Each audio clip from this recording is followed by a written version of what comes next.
Muslims across the globe are celebrating Eid al-Adha, and it is one of the biggest of the two main celebrations celebrated by Muslims, with the other being Eid al-Fitr. And to help us shed more lights on the holiday celebration and other issues, of course, I'm joined by Sheraz Sidiqqui from the United States of America. He's a great community leader, as well as he has a great knowledge of the holiday. So make sure you stay with us.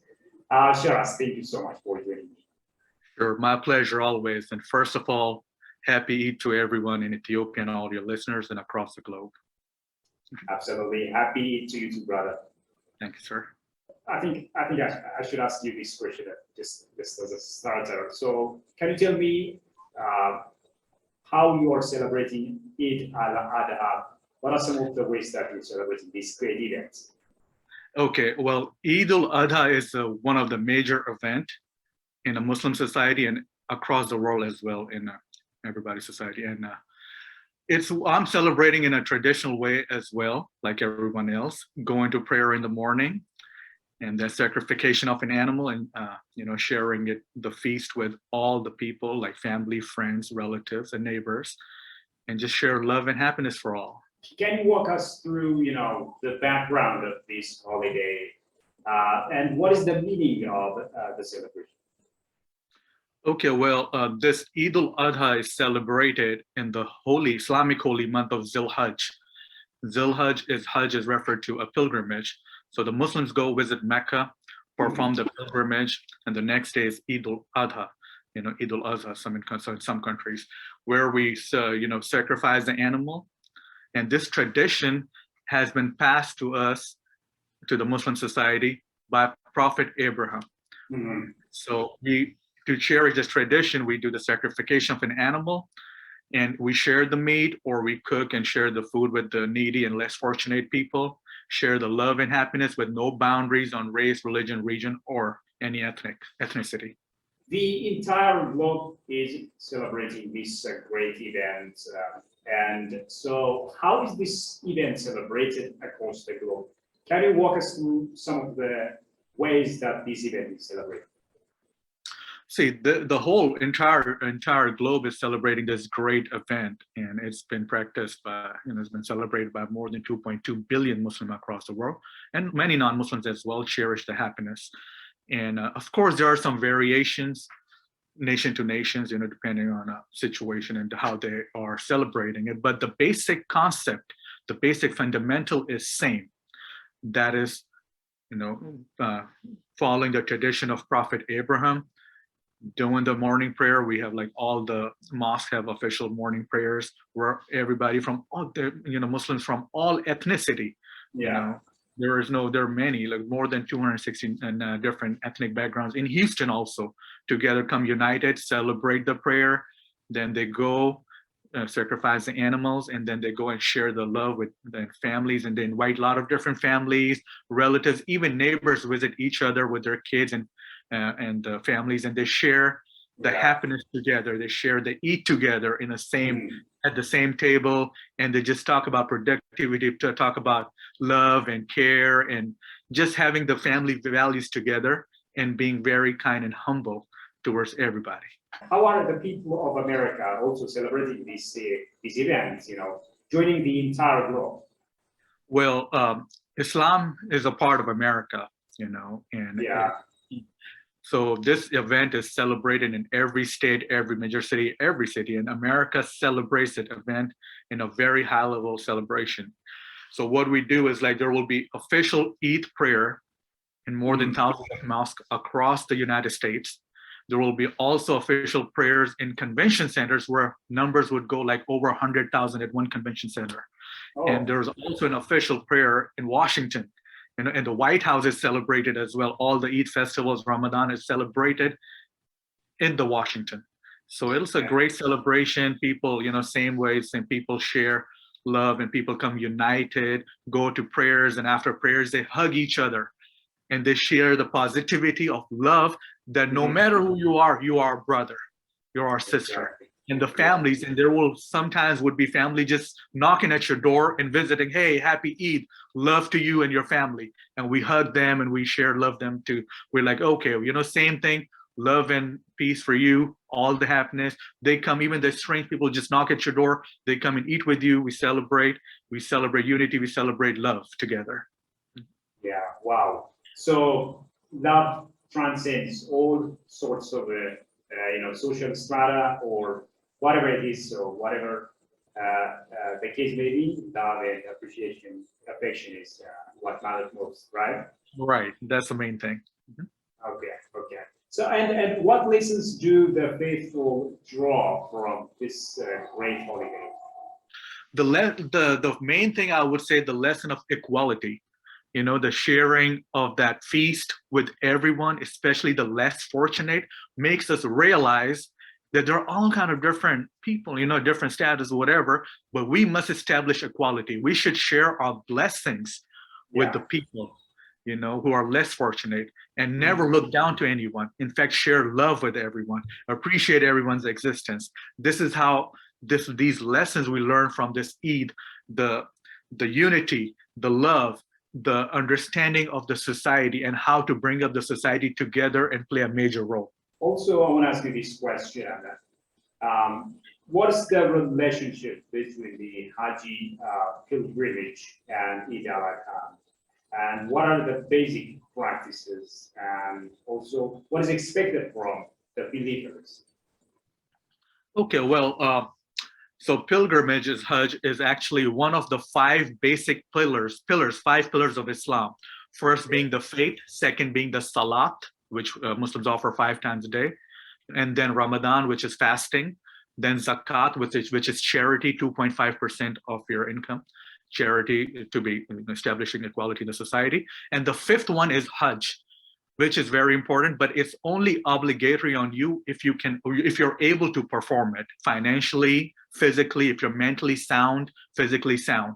So it is one of the important, but only obligatory on the people who are able to do so. In that sense, when you perform Hajj, you visit Mecca, the holy place, and then you perform certain traditions and circle around and stuff. And then after that, once that is done, and you go ahead and celebrate the Eid in Makkah, where you go and do the Eid prayer, Eid al-Adha prayer. And after that, you go ahead and sacrifice the animal there and donate it to the needy and the people who are less fortunate, and you do that. And after you do that, sometimes you might hear the word, Haji, whatever name, Haji Ahmed, whatever. Yes, so yes, Haji is clarifying that this person was able to, and this person has performed Hajj, then he's expected to be more polite, more kind, more, forgiving towards the people, and more loving.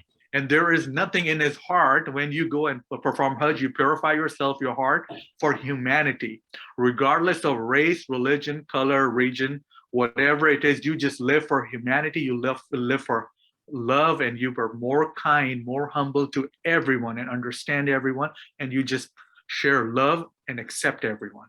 You're Haji. You have that title with you then. Okay, thank you. So love and acceptance, right? That's the baseline. Okay. Then you also come to Ethiopia, vis-a-vis Islamic teaching. How strong is the relationship between Ethiopia and Islamic teachings?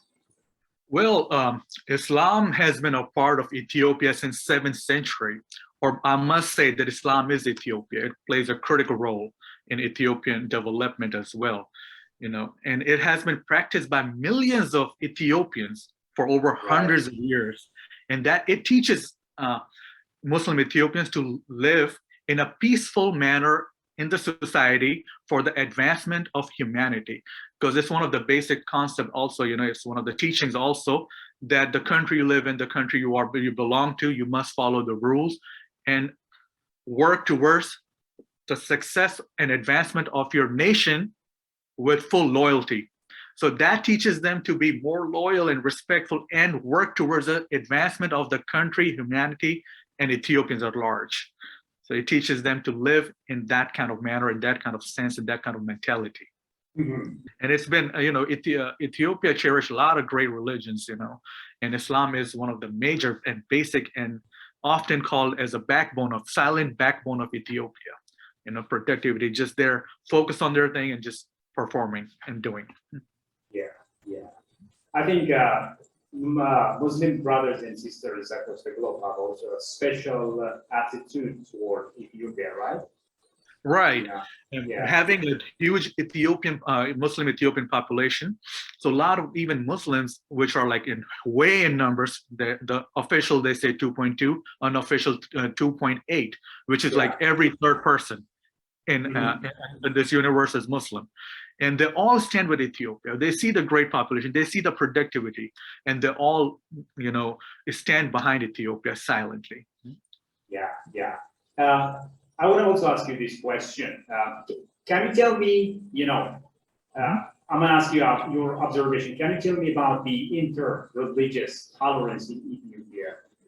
Maybe as compared to that of the USA or that of Pakistan. What are some of your observations? Oh, Ethiopia always had a great tolerance for all religions, not only Islam, not only Muslim, but Orthodox or any minority religions as well. Ethiopia always played a critical role in a religious tolerance till certain recent disturbance, which I don't think that reflects the true Ethiopian values, because in Ethiopia everybody is united. It's one love, one Ethiopia. So as compared to United States, we definitely have more ethnicity, more ethnic background, and we have differences, but together we're inclusive. So one of the things that I always tell everyone, that we're exclusive, we all have differences, but we have a common ground as well. So we share the common ground and we come together as inclusive as well. And united we stand under one nation, one God, and then we share the common ground, we focus on the positivity. And of course, being the freedom of religion, the First Amendment, this is just like an understood thing. And we cherish each other's religion, we cherish each other's celebration, and at the end, we're just one. As compared to Pakistan, also has a great religious tolerance, and Islam being the majority, it's a main religion, is being majority, 90+%, 95.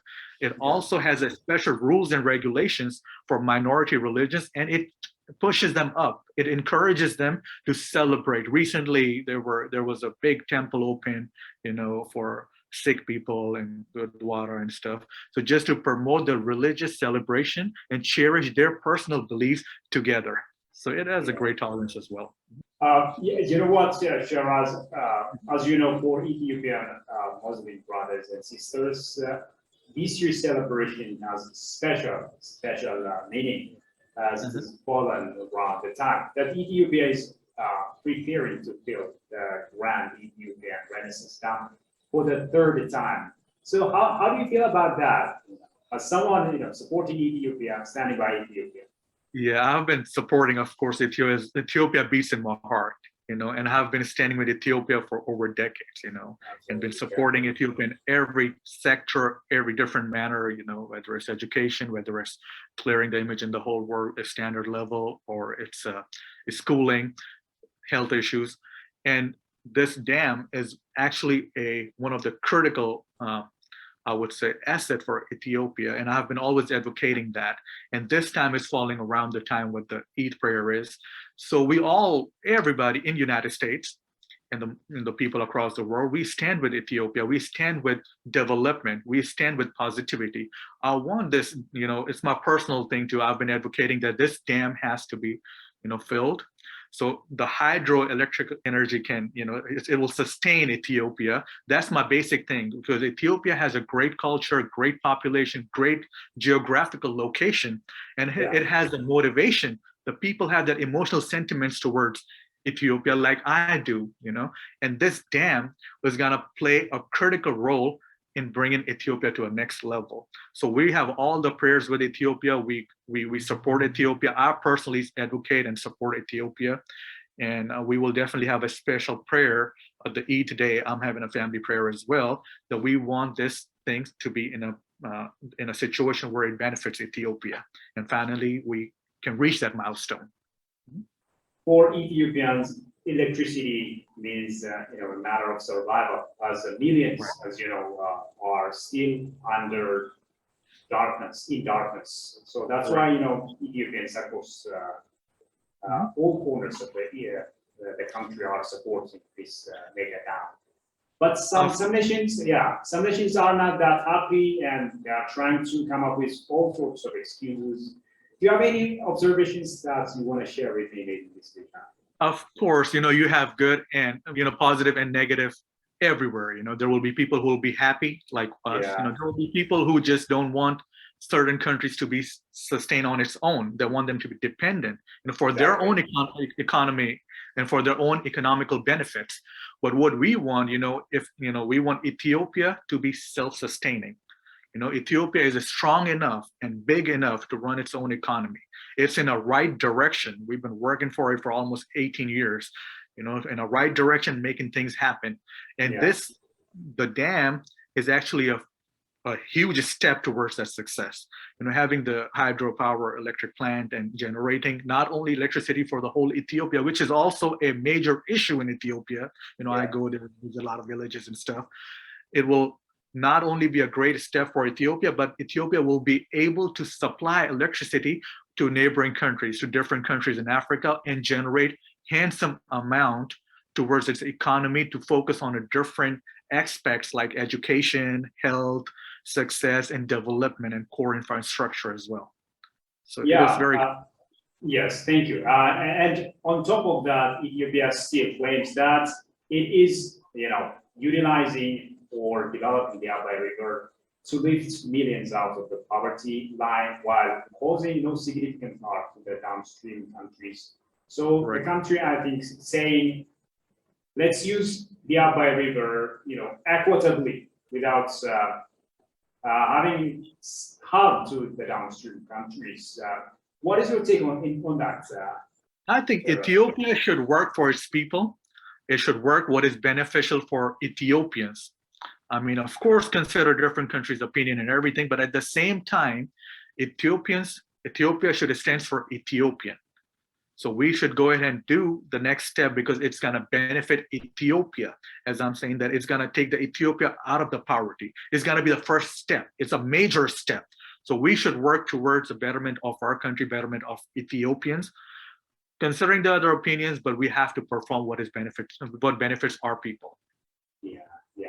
Okay, thank you so much for that wonderful explanation. Let me come to you, Sheraz.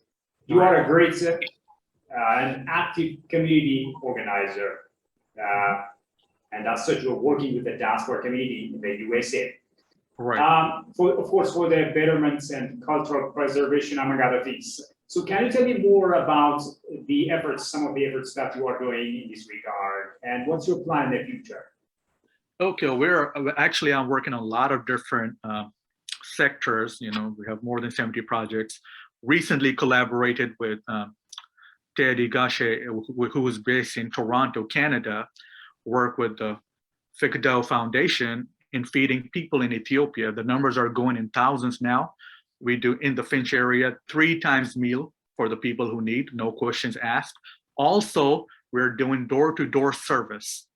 So, door-to-door service for senior citizens, and we want the numbers to go as high as 1 million in the future.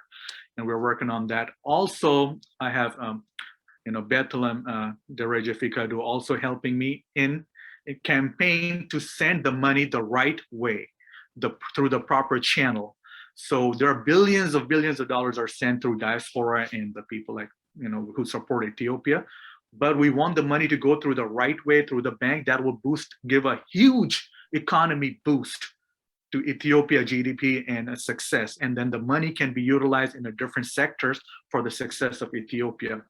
And for diaspora community, I've always been active and doing a lot of different things. But one major thing that I'm going to be visiting Canada for is Heritage and Cultural Foundation of Ethiopia.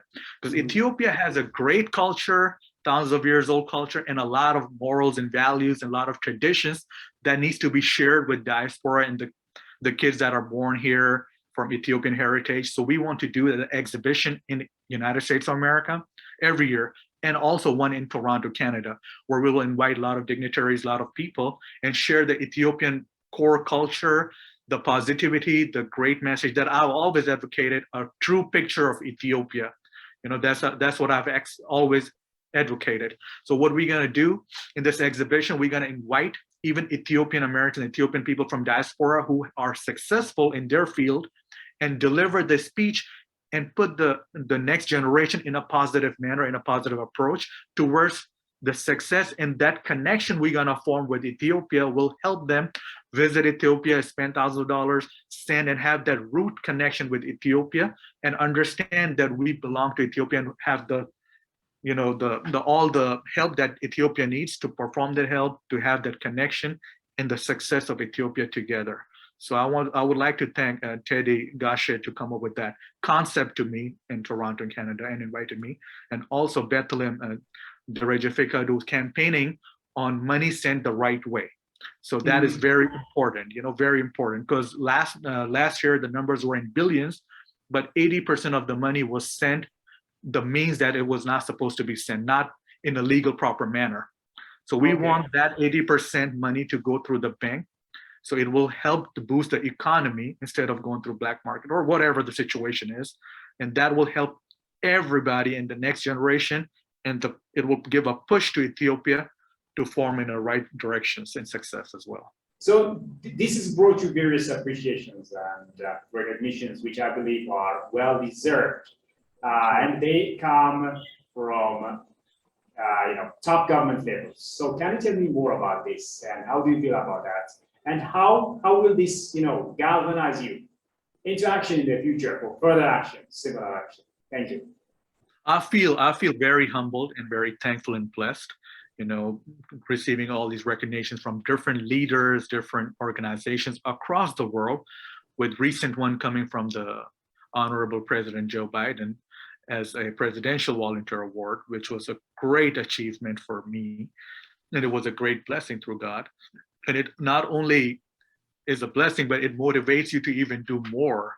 Exactly. And it has a special meaning to me because it's for humanity, not a certain country, not a certain community.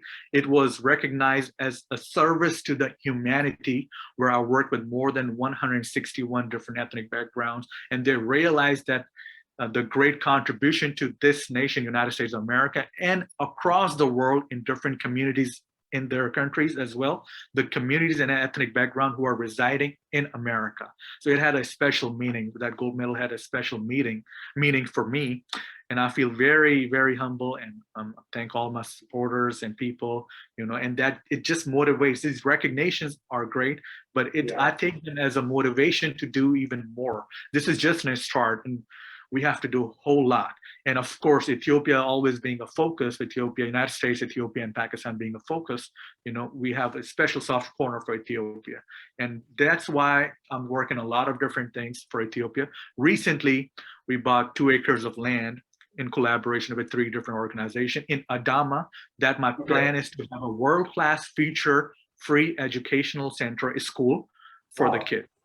So we are working on that too, and I have a lot of people supporting me, and a lot of international people are supporting me as well. So I mean, that shows how much they love Ethiopia, how much they cherish Ethiopian culture, and it also clarifies that I was able to clear the picture that I was, aiming for, clearing the picture not only in Ethiopian communities but across the world, and giving that level of mindset to the people about Ethiopia, as I had been advocating for a Ethiopian embassy since 2016 and 17 in Pakistan. And recently it was done last year as well. That was a great achievement as well too. Now I'm also advocating for a consulate in Texas, Ethiopian consulate. So I've been, recently talking to a lot of leaders as well. So this is how you form connections and increase trade, clear the picture, and invite people, share their culture and positive message. Because several times the great, the positive message is not delivered to the people. And we have to play as a median, as a main role to clear that image, to bring the country up. I personally believe that your recognitions are well deserved. And thank you so much, for standing by Ethiopia as usual. And I see a bright future ahead for you as well. Sheraz, thank you so much. And I wish you again Eid Mubarak. happy holiday for you and Thank for you your so family. much, and you're definitely welcome. It's my pleasure to be on your show that always focuses on a core issue and delivers a positive message for the society. Thank you so much for having me. Yeah, you're most welcome, Sheraz, and we'll keep in touch in the future. Well, dear viewers, with that, we come to the end of today's program, and thank you as well for watching us.